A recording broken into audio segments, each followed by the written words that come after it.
우리는 계속 반복되는 사사시대의 패턴을 보고 있습니다.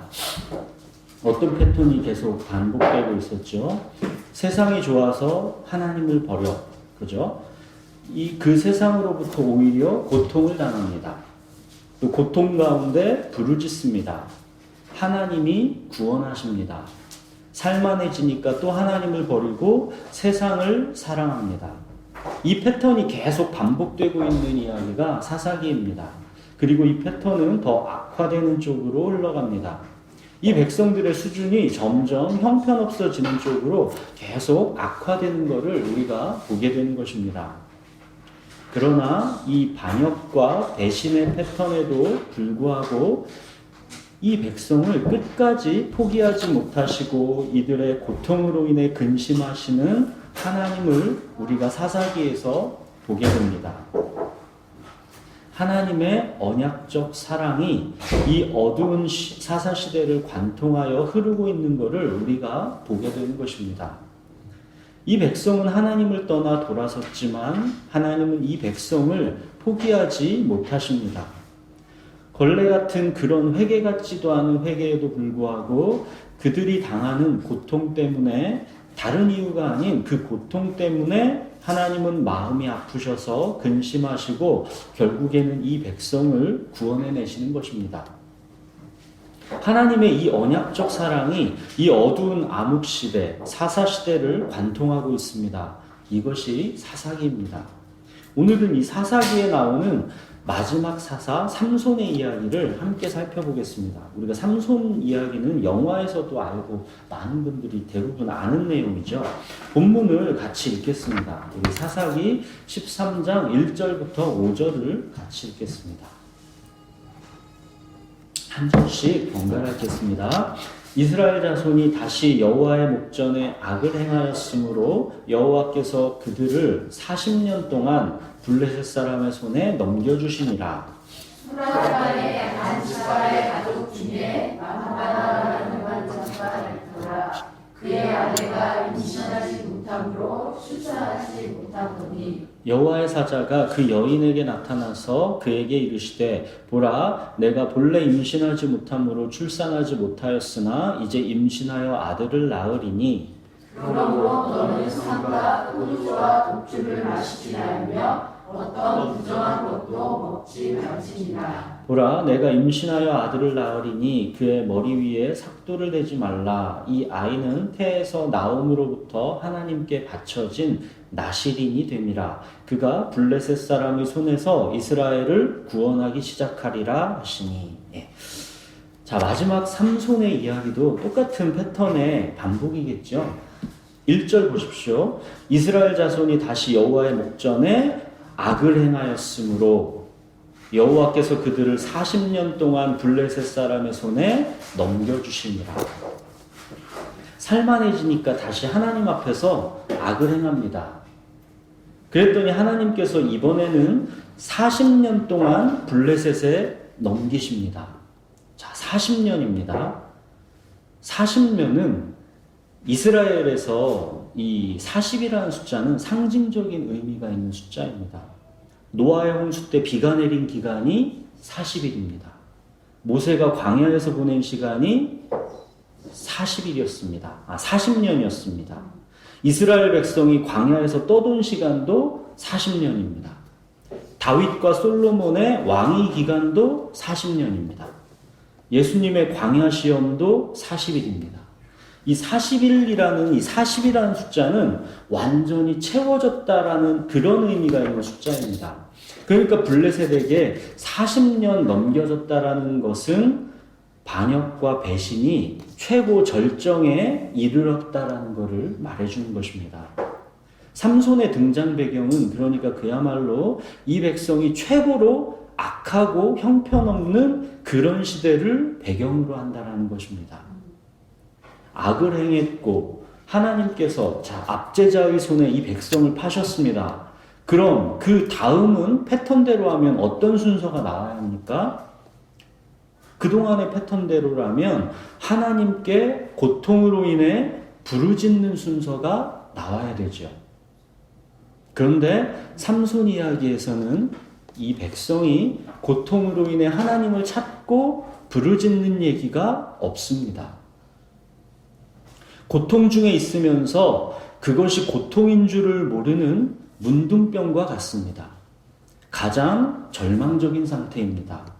40년을 블레셋의 압제 속에 있으면서도 하나님을 찾고 부르짖지 않습니다. 그냥 그 압제를 순순히 받아들이고 비참한 상태를 당연한 것으로 여기고 적응하고 사는 것입니다. 아예 이 백성이 갈 때까지 간 것입니다. 삼손 이야기는 블레셋과의 어떤 전투 이야기도 없습니다. 그냥 삼손 혼자 싸웁니다. 이 백성은 지금 완전히 타락의 끝까지 가 있습니다. 삼손 이야기는 바로 이러한 암흑시대의 최고 절정의 시대를 배경으로 하고 있습니다. 이 시대는 정말 겨자씨 믿음의 사람이라도 찾을래야 찾을 수가 없는 그런 시대입니다. 하나님이 전사로 부르실 사람조차가 없고 입다처럼 불순한 동기로라도 하나님의 전쟁을 위해 나서는 사람조차가 없는 그런 시대입니다. 이 시대는 어떤 시대인가 하니 한마디로 2절 그의 아내가 임신하지 못함으로 출산하지 못하더니 그랬잖아요. 임신하지 못함으로 출산하지 못하는 시대입니다. 희망이 없는 시대입니다. 어떤 해결책이 도무지 없는 시대인 것을 말하고 있는 것입니다. 절망의 끝까지 와 있는 타락의 시대입니다. 하나님은 그래서 하나님 주권적으로 어느 한 일을 직접 행하십니다. 하나님의 강한 주권이 강력하게 역사합니다. 더 이상 이 백성에게 겨자씨만한 그 무엇도 희망으로 볼 수 없게 되시자 아예 하나님께서 이들을 구원해내기 위해 직접 개입하십니다. 고통하여 하나님을 찾고 부르지도 않는 문둥병자와 같이 되어버린 이 백성을 위해 하나님께서 이번에는 직접 개입하시는 것입니다. 하나님은 어떤 생명을 아예 계획 속에 탄생하게 합니다. 임신하지 못함으로 출산하지 못하는 이 시대에 직접 개입하셔서 아들을 낳게 하십니다. 그가 바로 삼손입니다. 삼손은 태어나면서부터 죽을 때까지 평생을 하나님께 바쳐진 나실인입니다. 삼손의 인생은 그러니까 오직 하나님의 목적만을 위해 존재하는 인생이라는 뜻입니다. 이게 나실인입니다. 오늘은 이 나실인이라는 이 중심축을 꼭 기억하셔야 합니다. 삼손의 인생은 오직 하나님의 목적만을 위해 존재하는 인생이라는 뜻입니다. 삼손 개인의 목적은 삼손 인생에서 있을 수 없습니다. 그게 하나님께 평생이 바쳐진 나실인의 운명입니다. 이 나실인이라는 것을 꼭 기억하시고 이 삼손 이야기를 보셔야 합니다. 삼손에게 부여된 하나님의 목적은 그럼 무엇입니까? 우리가 읽은 5절 그가 블레셋 사람의 손에서 이스라엘을 구원하기 시작하리라. 이게 삼손 인생의 단 한 가지 유일한 목적입니다. 삼손은 바로 이 목적 때문에 하나님께서 주권적으로 개입해서 탄생시킨 인생입니다. 삼손 인생에는 그러니까 개인의 목적이 개입되면 안 되는 인생입니다. 그는 나실인이기 때문에 율법에 의하면 3가지 하면 안 되는 게 있습니다. 4절, 5절 보시면 술을 마시면 안 됩니다. 시체와 같은 부정한 것에 손을 대면 안 됩니다. 머리를 깎으면 안 됩니다.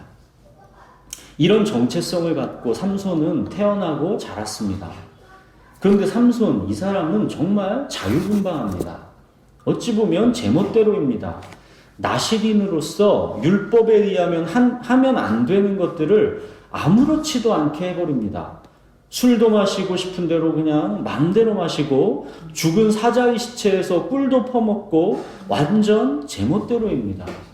그가 유일하게 나실인으로 지키고 있는 것은 머리카락 보존하는 것뿐입니다. 삼손의 어찌 보면 이런 방자한 모습은 그가 자기는 완전히 하나님께 바쳐진 존재라는 거에 대한 완벽한 자신감에서 나오는 교만일 수 있습니다. 삼손은 스스로 자기 인생의 뚜렷한 목적은 블레셋에서 이 백성을 구원해내는 일이고 그 외에는 자기에게 아무런 심각할 것이 없다라는 그런 생각인 것입니다. 그래서 삼손은 블레셋 잡아 죽이는 것, 오직 이 한 가지에 자기 인생을 다 걸고 사는 사람처럼 보입니다. 그 일을 위해서 어찌 보면 수단과 방법을 가리지 않습니다. 그리고 자기가 원하는 대로 마음껏 살아가는 거에도 완전히 자유롭습니다. 율법에 전혀 신경 쓰지 않습니다. 아무것도 매이지 않습니다. 자기의 전 존재는 하나님의 것이라 여기기 때문에 그런지 그냥 이 육체의 삶은 제멋대로 살아갑니다. 여러분은 삼손의 이런 모습이 이해가 되십니까? 이럴 수 있습니다.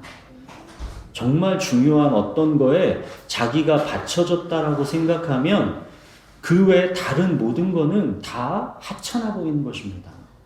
율법의 수많은 조항들이 별게 아닌 것처럼 여겨집니다.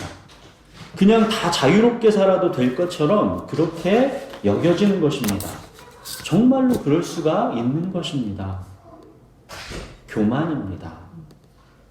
그래서 삼손은 술도 마시고 이방 여인과 결혼도 하고 죽은 사자의 시체에서 꿀도 퍼먹고 자기 맘대로 폭력적으로 블레셋을 닥치는 대로 죽이기도 하고 기생집에 드나드는 것도 아무런 거리낌이 없습니다. 삼손의 살아가는 유일한 목적은 블레셋에서 이 백성을 구원해내는 것이기 때문에 자기가 그 목적을 향해 가고 있는 한 다른 율법의 모든 것들은 그렇게 중요한 게 아닙니다. 교만하고 방자한 게 삼손입니다. 삼손의 인생이 어떻게 펼쳐지는가 그러면 우리가 한번 살펴보겠습니다. 24절, 25절 보시면 그 여인이 아들을 낳음에 그의 이름을 삼손이라 하니라. 그 아이가 자라매 여호와께서 그에게 복을 주시더니 소라와 에스다올 사이 마하네단에서 여호와의 영이 그를 움직이기 시작하셨더라. 삼손은 하나님께서 복을 주신 인생입니다. 여호와의 영이 그를 움직이기 시작하십니다. 정말 특별한 인생으로 삼손은 부름받은 것입니다. 이어서 14장부터 삼손의 이 본격적인 사역이 시작됩니다. 그런데 참 파격적입니다. 블레셋 여자를 맞으러 아내로 맞으려고 합니다. 그의 부모들은 펄쩍 뜁니다. 그게 말이 되냐? 너는 더욱이 나실인인데. 삼손은 그런데 개의치 않습니다. 3절에 보시면 내가 그 여자를 좋아하오니 나를 위하여 그 여자를 데려오소서. 내가 그 여자가 좋다는데 무슨 말이냐는 것이죠. 어찌 보면 삼손은 율법을 멋대로 무시하는 완전히 개망나니 같아 보이는 그런 부분이 있습니다. 그런데 4절을 보시면 정말 이해하기 힘든 구절이 나옵니다. 4절 보십시오. 그때 블레셋 사람이 이스라엘을 다스린 까닭에 삼손이 틈을 타서 블레셋 사람을 치려 함이었으나 그의 부모는 이 일이 여호와께로부터 나온 것인 줄은 알지 못하였더라. 블레셋의 압제 속에 있다 보니까 어떤 이 변칙적인 이상한 방법이 아니고서는 블레셋을 공격할 빌미를 찾기가 어렵다는 뜻으로 보입니다. 그래서 삼손은 이상하고 황당한 방법으로 블레셋을 잡아 죽이려는 계획을 하고 있다라는 뜻같이 읽혀집니다. 그리고 더욱 이해하기 쉽지 않은 것은 이 계획이 여호와께로부터 나왔다라고 되어 있습니다. 이방인과 결혼하는 것은 하나님의 율법에서 금하시는 일인데 이 계획이 여호와께로부터 나왔다라고 하니까 이게 선뜻 이해하기가 쉽지가 않은 것이지요. 삼손이 블레셋 여자를 아내로 구하러 내려갑니다. 가는 길에서 젊은 사자를 만납니다. 6절 보시면 여호와의 영이 삼손에게 강하게 임하니 그가 손에 아무것도 없이 그 사자를 염소 새끼를 찢는 것 같이 찢었으나 그는 자기가 행한 일을 부모에게 알리지 아니하였더라. 여호와의 영이 삼손에게 강하게 임하니 그러죠. 하나님의 주권이 삼손의 인생에 강력하게 개입되고 있다는 것을 말해주는 것입니다. 내려가서 삼손이 눈에 드는 여자, 이쁜 여자를 골랐습니다. 얼마 후에 그 여자를 맞이하려고 다시 가다가 전에 죽였던 그 사자의 시체에 꿀이 있는 것을 보고 그 꿀을 퍼먹습니다. 나시리는 절대로 하면 안 되는 행동입니다. 삼손은 그런데 이런 거를 전혀 개의치 않고 그냥 합니다. 삼손이 혼인잔치에서 블레셋 사람들과 함께 놀다가 갑자기 수수께끼를 뜬금없이 냅니다. 내기를 하자는 거죠. 먹는 자에게서 먹는 게 나오고 강한 자에게서 단 것이 나왔느니라. 이게 삼손이 그들에게 낸 수수께끼입니다. 이걸 어떻게 맞추겠습니까? 그랬더니 이 블레셋 패거리들이 삼손의 아내를 들볶고 협박해서 그 답을 알아냅니다. 그래서 삼손이 수수께끼에서 지게 됩니다. 그래서 약속한 대로 이제 베옷 30벌과 겉옷 30벌을 이제 그들에게 벌칙으로 주어야 합니다. 삼손이 이걸 어디에서 구해옵니까? 19절에 보시면 여호와의 영이 삼손에게 갑자기 임하심에 삼손이 아스글론에 내려가서 그곳 사람 30명을 쳐 죽이고 노략하여 수수께끼 베푼 자들에게 옷을 주고 심히 노하여 그의 아버지 집으로 올라갔고. 이게 대체 무엇입니까? 뜬금없이 블레셋 사람 30명을 쳐 죽여서 그 옷을 구해다 갖다 주는 겁니다. 더 이해하기 힘든 거는 여호와의 영이 삼손에게 갑자기 임하심에 이런 말입니다. 여러분 이 말씀이 이해가 되십니까? 블레셋 사람 30명을 죽이는 것이 하나님이 허용하신 뜻이라는 소리 같기도 하고 정말 헷갈리게 나와 있는 거죠. 다음 장에는 또 이런 일이 있습니다. 삼손이 이제 아내를 보러 다시 처갓집으로 갑니다. 그런데 장인이 아내를 삼손의 친구에게 줘버렸답니다. 며칠 동안 안 오길래 네가 내 딸을 미워하는 줄 알고 네 친구에게 주었다라는 겁니다. 자, 삼손이 건수를 잡았습니다. 블레셋을 쳐 죽일 건수를 잡았습니다. 3절 보시면 삼손이 그들에게 이르되 이번은 내가 블레셋 사람들을 해할지라도 그들에게 대하여 내게 허물이 없을 것이니라. 이제 그렇게 해서 삼손이 여우 300마리를 꼬리랑 꼬리를 매서 그 꼬리에 불을 붙여서 그럼 여우들이 막 이곳저곳 날뛰게 될 거죠. 그럼 블레셋 사람들의 곡식밭을 완전히 다 불살라 버렸습니다. 그랬더니 이제 블레셋 사람들이 화풀이로 삼손의 이 블레셋 여인 아내랑 그의 아버지를 불태워 죽였습니다. 삼손이 드디어 건수를 제대로 잡았습니다. 7절, 8절 보십시오. 삼손이 그들에게 이르되 너희가 이같이 행하였은즉 내가 너희에게 원수를 갚고야 말리라 하고 블레셋 사람들의 정강이와 넓적다리를 크게 쳐서 죽이고 내려가서 에담 바위 틈에 머물렀더라. 자, 여기까지 이야기를 잠깐 보고 멈춰봅시다. 삼손이 잘하고 있는 겁니까? 못하고 있는 겁니까? 정말 헷갈리지 않으십니까? 삼손이 제멋대로 자기 정욕대로 살아가고 있는 것인지 아니면 뭔가 큰 뜻이 있어서 그러는 건지 잘 모르겠죠. 그런데 뭐가 되었든 결과는 뭡니까? 삼손이 블레셋을 격파하고 있다는 것입니다.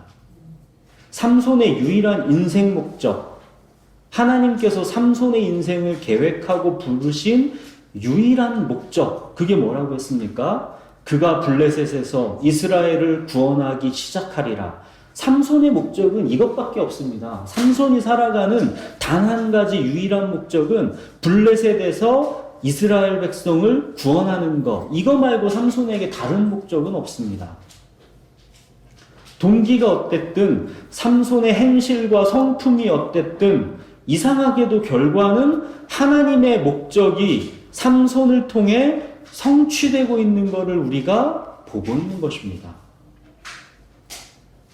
그리고 이 삼손이 우연히 사자를 만나 찢어 죽이고 그 죽은 사자의 몸에서 꿀이 생겨서 그 꿀을 퍼먹고 그게 수수께끼의 재료가 되고 그 수수께끼가 또 이유가 돼가지고 복수할 기회가 생기고 이런 일련의 일들이 그냥 우연히 일어나고 있는 일들이 아니다라는 것을 말해주는 것입니다.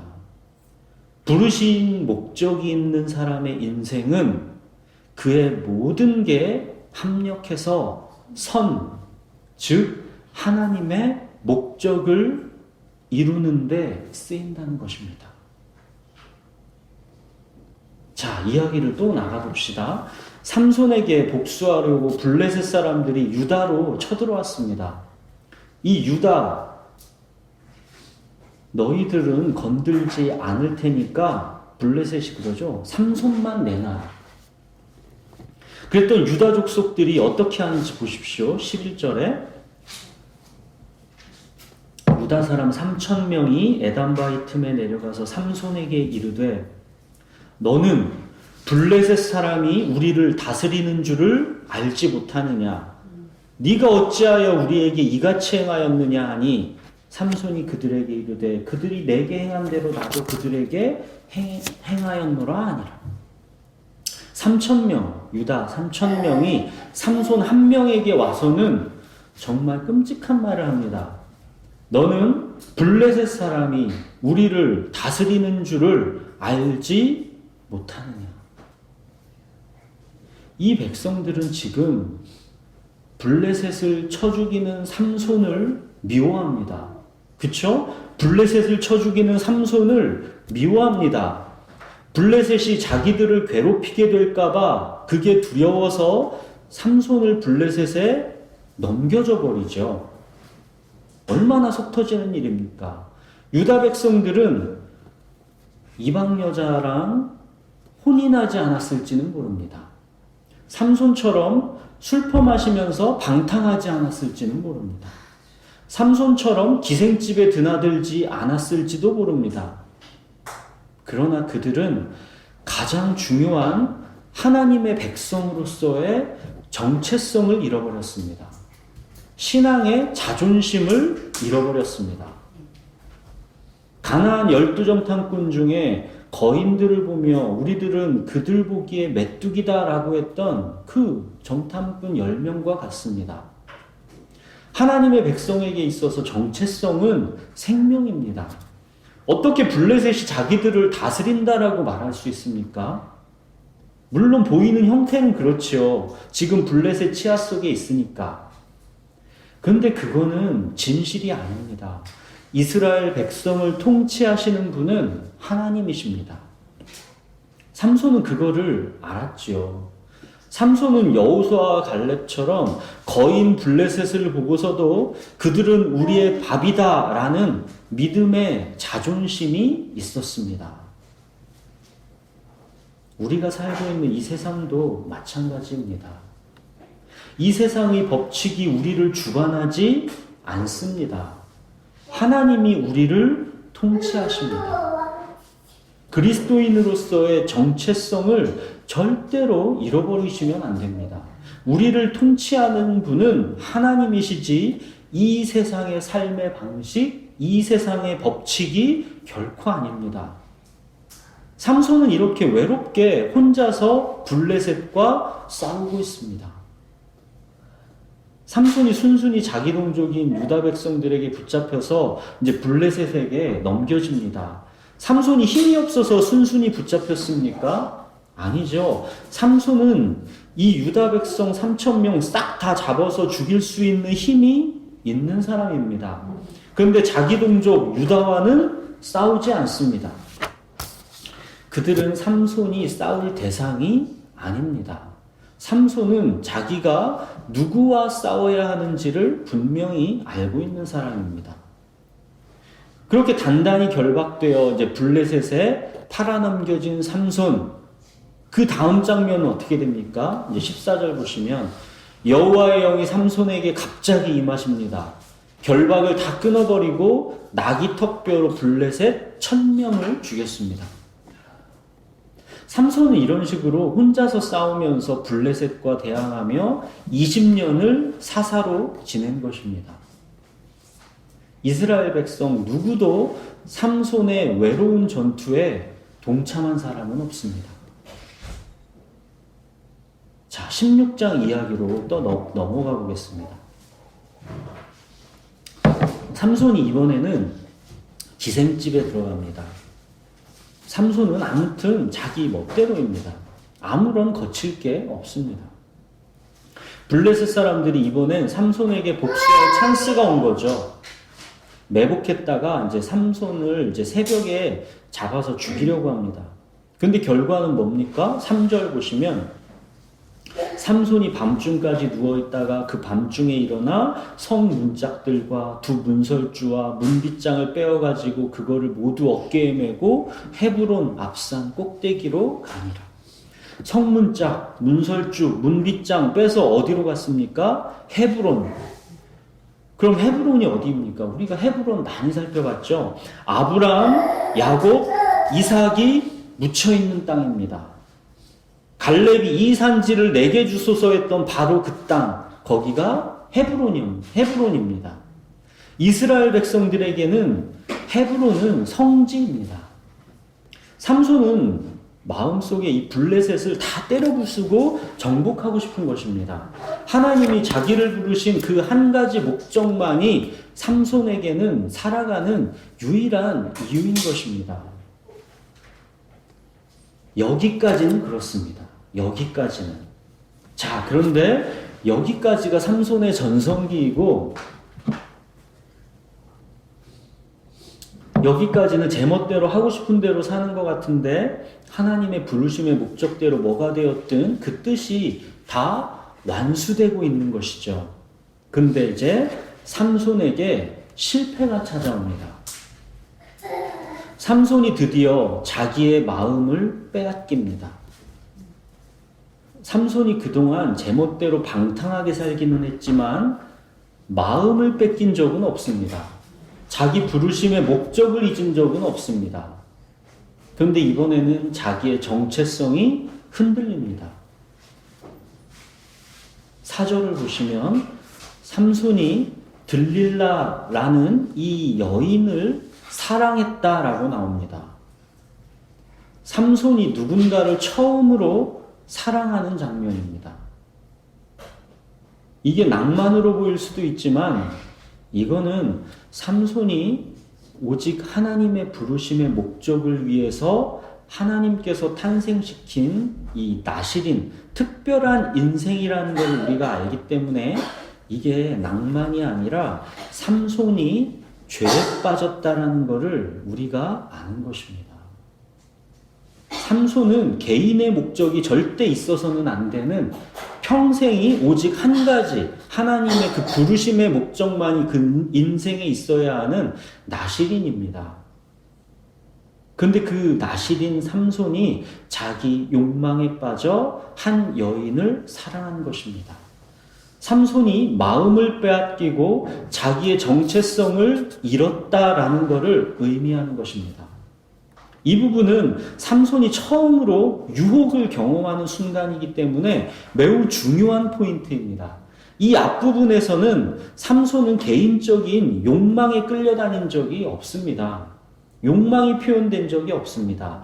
부르신 목적에 따라 움직였을 뿐 개인의 이 삼손의 이 욕망이 표현된 적이 없습니다. 숱하게 율법을 어기면서 제멋대로 살았지만 심각하게 자기의 정체성을 잃어버릴 그런 욕망, 그걸 표현된 건 없습니다. 그러나 지금부터는 달라졌습니다. 삼손이 처음으로 자기 마음의 욕구가 찾아왔고 이거를 유혹으로 넘어간 것입니다. 삼손이 처음으로 마음을 빼앗긴 것입니다. 들릴라는 우리 마음을 빼앗는 세상 욕심의 상징입니다. 그거는 연인이 될 수도 있고 자식이 될 수도 있고 돈이 될 수도 있고 명예와 성공이 될 수도 있습니다. 아니면 안전을 추구하고자 하는 그런 욕심일 수도 있습니다. 무엇이 되었든 우리에게는 이 들릴라라는 이 세상 유혹이 항상 있다라는 것입니다. 들릴라는 삼손에게서 어디서 대체 힘이 나오는 것인지 그 비밀을 캐내려 합니다. 삼손의 정체성을 잃게 만들려는 음모인 것입니다. 삼손이 처음으로 욕심을 부려서 들릴라의 품을 얻었지요. 그 욕심으로 인해서 근데 잃게 된 게 있습니다. 그게 뭡니까? 16절 보십시오. 날마다 그 말로 그를 재촉하여 조름에 삼손의 마음이 번뇌하여 죽을 지경이라. 평안을 잃어버렸습니다. 삼손의 마음이 번뇌하여 죽을 지경이라. 삼손은 평안을 잃어버렸습니다. 그동안에 이런 일은 없었는데 삼손이 보시는 것처럼 마음이 번뇌하여 죽을 지경이 되었습니다. 평안을 완전히 잃어버렸습니다. 삼손이 들릴라에게 다 실토합니다. 세상 유혹에 넘어가 자기의 정체성을 다 잃어버렸다라는 것을 의미하는 것입니다. 19절 보십시오. 들릴라가 삼손에게 자기 무릎을 베고 자게 하고 사람을 불러 그의 머리털 7가닥을 밀고 괴롭게 하여 본즉 그의 힘이 없어졌다. 삼손이 자고 있습니다. 자고 있습니다. 영적으로 무뎌져 있는 것이고 하나님과의 관계가 막혀 있는 것이고 하나님의 부르심에 잠들어 있다라는 것을 말하는 것입니다. 들릴라가 그렇게 삼손을 자게 했다라는 것이죠. 평안을 잃어버리고 부르심을 잃어버린 삼손이 결국 어떤 처지가 되었습니까? 20절, 21절 보시죠. 들릴라가 이르되 삼손이여 블레셋 사람이 당신에게 들이닥쳤느니라 하니 삼손이 잠을 깨며 이르기를 내가 전과 같이 나가서 몸을 떨치리라 하였으나 여호와께서 이미 자기를 떠나신 줄을 깨닫지 못하였더라. 블레셋 사람들이 그를 붙잡아 그의 눈을 빼고 끌고 가사에 내려가 놋줄로 매고 그에게 옥에서 맷돌을 돌리게 하였더라. 전에는 항상 여호와의 영이 그를 움직였다라고 표현되어 있었는데 이번에는 여호와께서 삼손을 떠나셨다라는 표현이 나오죠. 하나님이 계획을 갖고 특별히 부르심의 목적을 심고 탄생시킨 하나님의 사람이 눈이 뽑히고 맷돌이나 돌리는 신세로 전락한 것입니다. 우리도 이쯤에서 우리의 인생을 잠시 돌아볼 필요가 있습니다. 사랑하는 여러분, 우리들의 삶은 어떻습니까? 우리들은 창세전에 계획하신 하나님의 기쁘신 뜻을 따라 예수 그리스도의 십자가의 피로 구원받은 인생입니다. 하나님께서 예수 그리스도의 피로 구원해내신 인생은 삼손과 같이 어떤 특별한 목적을 위해 나시린으로 남은 평생이 바쳐진다라는 의미입니다. 그것이 그리스도인의 의미입니다. 고린도전서 7장 23절에 보면 너희는 값으로 사신 것이니 사람들의 종이 되지 말라. 너희는 값으로 사신 것이니 사람들의 종이 되지 말라. 그럽니다. 모든 그리스도인은 평생이 주님께 바쳐진 나시린이라는 뜻입니다. 우리들은 그 부르심의 목적을 잃고 지금 혹시 맷돌이나 돌리면서 세상의 종이 되어 인생을 허비하고 있지는 않은가라는 것이죠. 부르심의 목적을 잃고 들릴라라는 세상 욕심, 자기 욕심, 자기 사랑, 자기 연민에 취해서 맷돌이나 돌리고 있지는 않느냐는 것입니다. 그러나 하나님의 은혜는 다시 일하기 시작합니다. 22절 보시죠. 그의 머리털이 밀린 후에 어떻게 되었대요? 다시 자라기 시작하니라. 하나님의 은혜는 다시 자라기 시작합니다. 삼손의 머리털이 무엇을 상징합니까? 삼손의 정체성입니다. 하나님께서 구별한 나실인으로서의 정체성, 이게 바로 머리털이었습니다. 하나님이 선택한 사람이라는 정체성으로부터 하나님의 권능이 나왔습니다. 그 정체성으로 인해 하나님의 임재 속에서 살게 되었던 것입니다. 그 머리털이 깎였다라는 것은 하나님의 사람으로서의 정체성을 잃어버렸다라는 의미입니다. 부르심의 목적을 잃어버렸다라는 의미입니다. 하나님의 사람이 구별된 사람으로서의 정체성을 잃어버렸을 때 더 이상 하나님의 권능을 경험할 수 없고 하나님의 임재 속에 살 수 없게 된다는 것을 말하는 거죠. 그런데 그 머리털이 밀린 다음에 다시 자라기 시작한다는 것입니다. 이것이 하나님의 언약적 사랑이고 하나님의 은혜입니다. 아무튼 그렇게 삼손에게도 머리털이 다시 자라나기 시작했습니다. 삼손의 정체성, 자기의 정체성을 회복하고 나서 삼손은 이제 무엇 합니까? 삼손 인생의 마지막 클라이막스이죠. 28절 삼손이 여호와께 부르짖어 이르되 주 여호와여 구하옵나니 나를 생각하옵소서. 하나님이여 구하옵나니 이번만 나를 강하게 하사 나의 두 눈을 뺀 블레셋 사람에게 원수를 단번에 갚게 하옵소서. 삼손이 이렇게 집을 버틴 두 기둥을 무너뜨립니다. 그래서 거기 모여있던 3,000명가량을 다 죽였습니다. 30절 삼손이 이르되 블레셋 사람과 함께 죽기를 원하노라 하고 힘을 다하여 몸을 굽힘에 그 집이 곧 무너져 그 안에 있는 모든 방백들과 온 백성에게 덮이니 삼손이 죽을 때에 죽인 자가 살았을 때 죽인 자보다 더욱 많았더라. 이것이 삼손의 마지막입니다. 하나님은 삼손의 인생을 통해 우리에게 무엇을 말씀하시려는 것일까요? 우리가 삼손의 이야기에서 기억해야 하는 것은 그의 윤리, 도덕 이런 품행이 아닙니다. 삼손은 그런 면에서는 그야말로 결점투성이입니다. 율법 자체를 삼손은 하등 중요한 것으로 여기지 않는 그런 사람처럼 보이죠. 삼손은 단지 그냥 하나님께서 자기를 부르신 목적, 블레셋에서 자기 백성을 구원하는 것, 이 한 가지에 자기의 모든 것을 바치고 산 사람입니다.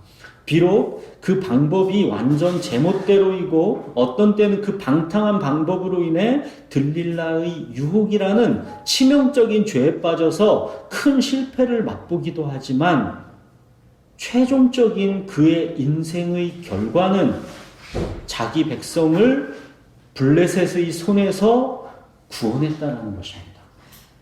하나님의 목적이 그의 인생을 통해 이루어졌다는 것입니다. 이게 우리에게 의미하는 바가 무엇일까요? 삼손이 믿음의 사람으로 당당히 히브리서 11장에 이름을 올릴 수 있었던 것은 삼손이 도덕적으로 인품이 훌륭해서가 아닙니다. 죄를 적게 지었기 때문이 아닙니다. 인생은 죄를 적게 지려고 애쓰는 경기가 아니라 부르신 목적, 표대를 향해 달려가는 경기입니다. 삼손은 블레셋 여자와 결혼하고 기생집도 드나들고 그 당시 유대 사람들이 보기에는 비난받을 만한 가치가 없는 그런 인생처럼 보였습니다. 하지만 삼손에게는 명확한 표대가 있었습니다. 삼손에게는 믿음의 자존심이 있었습니다. 비록 눈에 보이기에는 블레셋이 이스라엘을 다스리고 있었지만 삼손은 이거를 인정하지 않았습니다. 하나님께서 다스린다라고 삼손은 굳게 믿었고 블레셋으로부터 하나님의 백성 이스라엘을 구원하는 것이 하나님께서 자기를 부르신 목적임을 분명히 알았습니다. 그리고 그 목적을 따라 살았습니다. 이게 믿음입니다. 삼손의 인생에는 깊은 신비가 숨겨져 있습니다. 삼손은 하나님의 목적을 위해 평생을 그 목적에게만 바쳐진 인생입니다. 그런 인생이 자기 정욕대로 마음대로 활개치고 살았습니다. 하나님의 목적을 이루는 방법이 완전히 제멋대로인 것이죠. 그런 제멋대로인 그 방종함이 결국 들릴라라는 유혹에 빠져 인생을 파국으로 맞이했고 또한 하나님의 목적도 다 망쳐버릴 뻔했습니다. 위험에 처했습니다.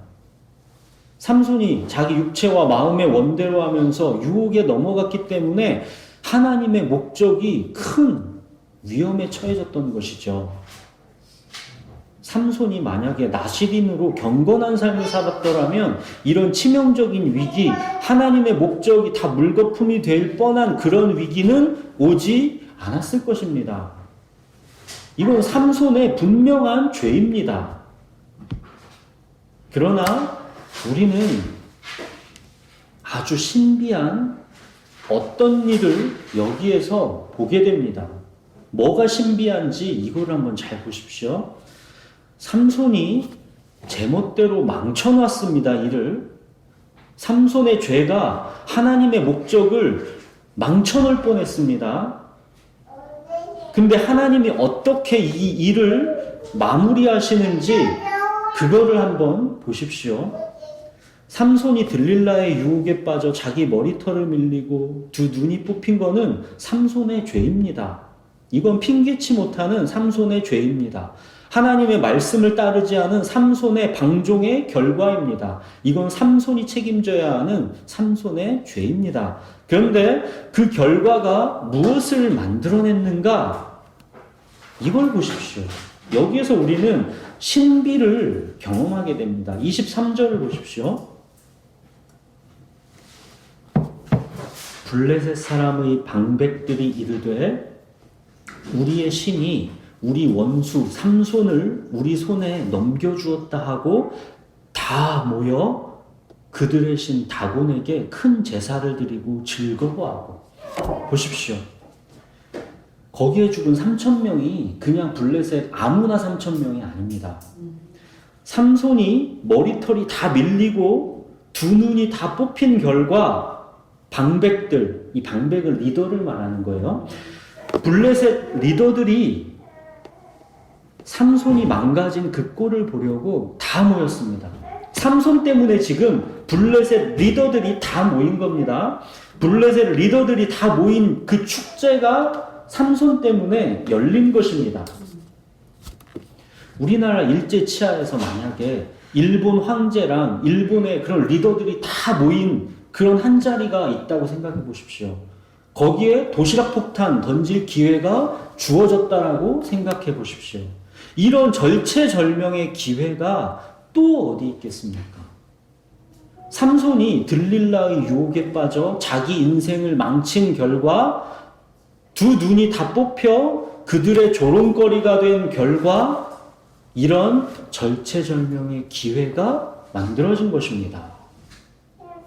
삼손은 이렇게 해서 두 기둥을 뽑아 블레셋 리더들을 비롯해서 블레셋 3,000명을 다 몰살시킬 수 있었습니다.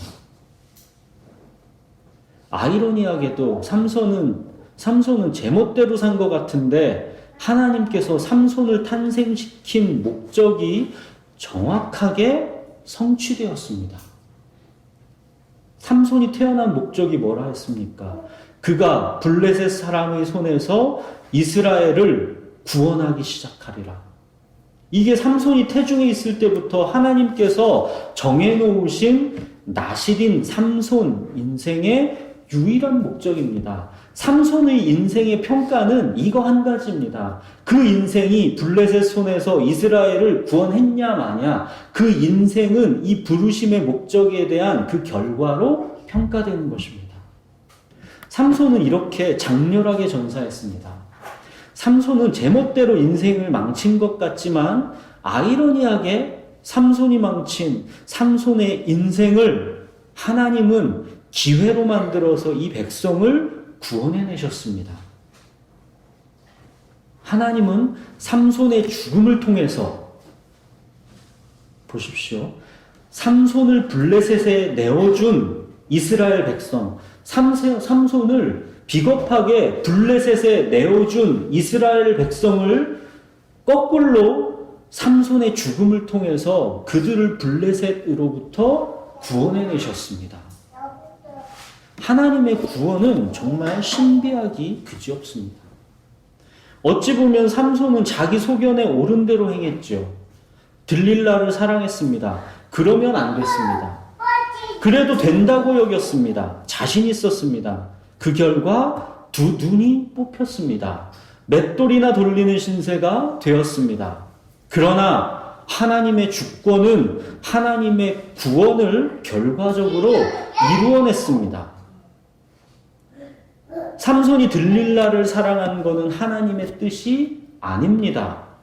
삼손이 자기 육체와 마음의 원대로 하면서 하나님의 뜻에 불순종한 것입니다. 그러나 그게 하나님의 정하신 뜻, 정하신 구원의 계획을 막지는 못했습니다. 아니, 오히려 그게 하나님의 정하신 뜻을 이루어내는 기회가 되었습니다. 우리는 성경에서 이런 얘기를 정말 많이 봅니다. 요셉의 인생도 이거잖아요. 요셉의 형들이 요셉을 팔았던 그것도 요셉이 그러잖아요.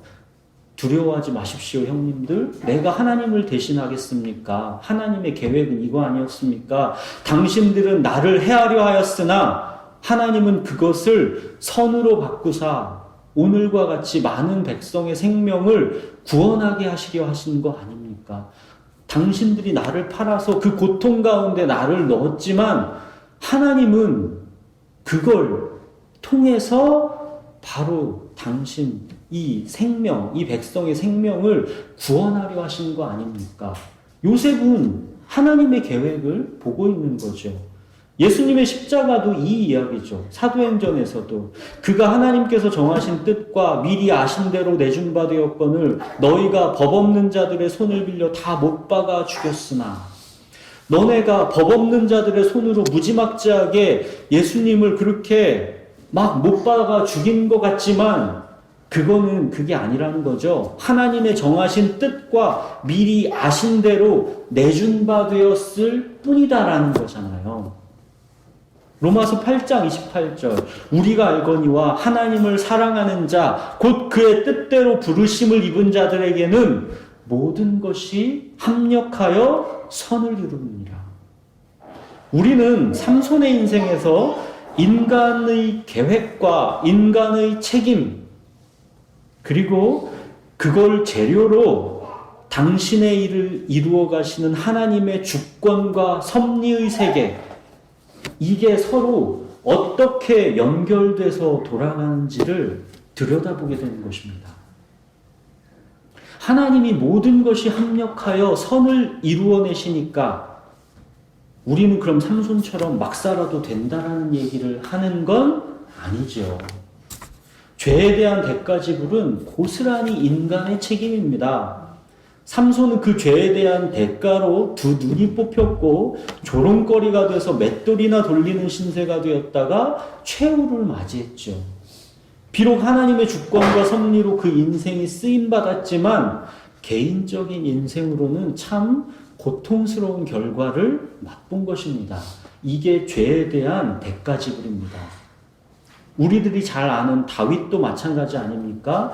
하나님은 다윗을 사랑해서 다윗의 인생을 쓰셨지만 다윗 인생의 후반부는 다윗의 범죄로 인한 죄의 값을 치르는 대가 지불이 혹독했지요.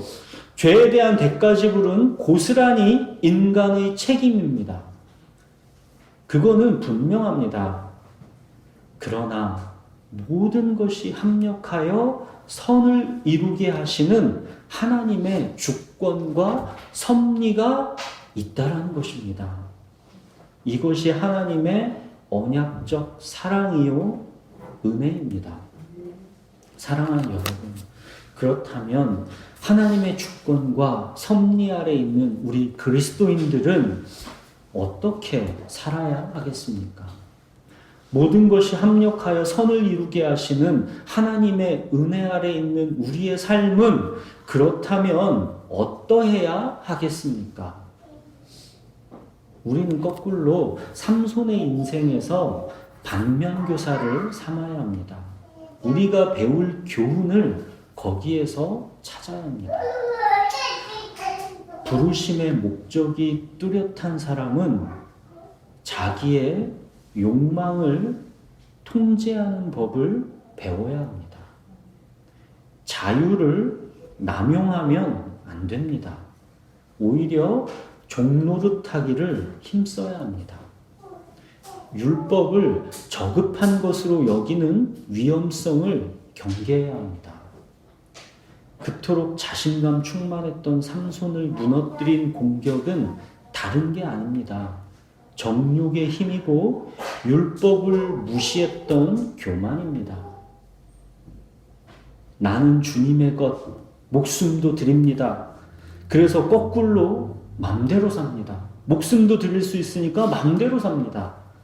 율법이 저급해 보입니다. 도덕 윤리를 무시합니다. 그러다가 망합니다. 하나님의 임재가 서서히 흐려져 갑니다. 그런데 이거를 눈치 못 채고 나중에 두 눈이 다 뽑히게 되는 것입니다. 경계해야 합니다. 자칫하다 하나님의 사명을 다 망칠 수가 있기 때문입니다. 선줄로 생각하는 자는 넘어질까 조심해야 합니다. 그리고 오늘 우리가 살펴본 삼손의 이야기에서 유다 백성 3,000명이 삼손을 붙잡아 블레셋에 넘겨주는 장면, 이 장면은 여러분들이 꼭 기억하셨으면 좋겠습니다. 너는 블레셋이 우리를 다스리는 줄을 알지 못하느냐. 하나님의 백성이 이런 말을 한다라는 게 말이 됩니까? 삼손이라는 인물을 하나님이 나를 부르신 목적을 상징한다라고 생각해 보십시오. 삼손, 이 인물이 나를 부르신 하나님의 목적이다, 이렇게 정체성이다 생각해 보십시오. 내가 하나님의 이 부르신 목적, 이 정체성을 세상에 내어주는 장면이 되는 것입니다. 이 세상에 살아가는 삶의 방식이라는 거대한 물결에 압도되어 겁먹고 주저앉아서 거스리기를 포기하고 그냥 그 물결에 순응하고 세상과 똑같이 살아가기를 선택하는 그런 비겁한 삶이 되는 것을 말해주는 장면입니다. 유다 백성 3,000명이 삼손을 붙잡아 블레셋에 넘겨주는 장면은 정말 부끄러운 우리들의 자화상입니다. 차라리 삼손처럼 겁없이 정욕을 쫓다가 두 눈이 뽑히고 맷돌을 돌리는 신세가 될지언정 블레셋이 우리를 다스리는 줄 알지 못하느냐 하면서 하나님 백성이기를 포기하고 세상에 겁먹고 무릎 꿇은 유다 백성 3,000명처럼은 정말 되지 않았으면 좋겠습니다. 하나님의 백성이 정말 정체성만은 비겁하게 팔아먹지 말아야 합니다. 사랑하는 여러분, 그러나 이 모든 것에도 불구하고 우리 구원받은 인생은 하나님의 주권과 섭리 안에 있다는 것을 믿으시고 그 믿음으로 인해 항상 다시 회복하시기 바랍니다. 구원받은 인생은 모든 것이 합력하여 선을 이루게 하십니다. 하나님께서 돌보시는 인생입니다.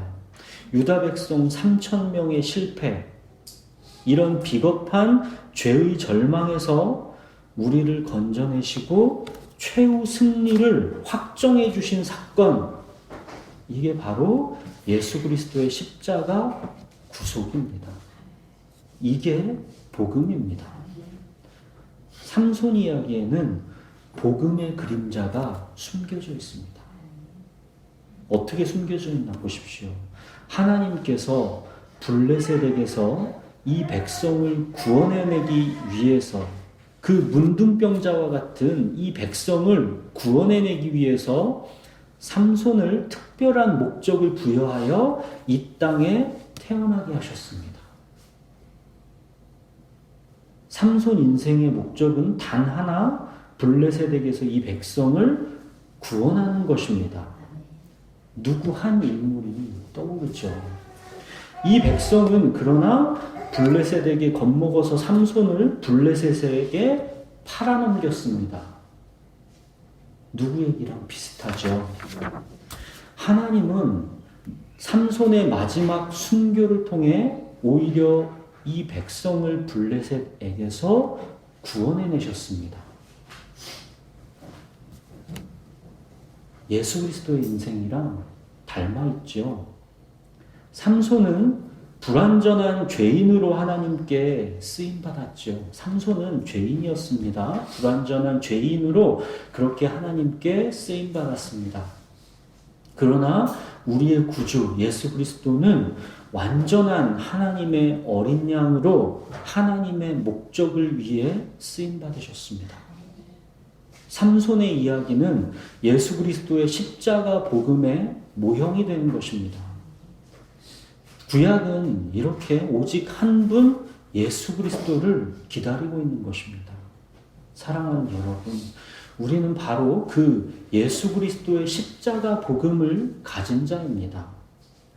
하나님의 언약적 사랑을 받고 있는 자답게, 예수 그리스도의 십자가 복음을 소유하고 있는 자답게, 그 은혜 아래 있는 자답게, 완전한 자유함을 누리는 자답게, 거꾸로 사랑으로 서로 종노릇하기를 힘쓰시고 하나님의 말씀에 아주 작은 것들도 겸손하게 하나하나 다 순종하려는 순전함을 보이십시오. 복음에 합당한 삶을 살려고 애쓰십시오. 성령님을 의지하여 도움을 구하십시오. 이 시대를 본받지 말고 하나님의 기뻐하시고 온전하신 뜻이 무엇인지 분별하여 여러분의 몸을 하나님께서 기뻐하시는 거룩한 산 제물로 드리십시오.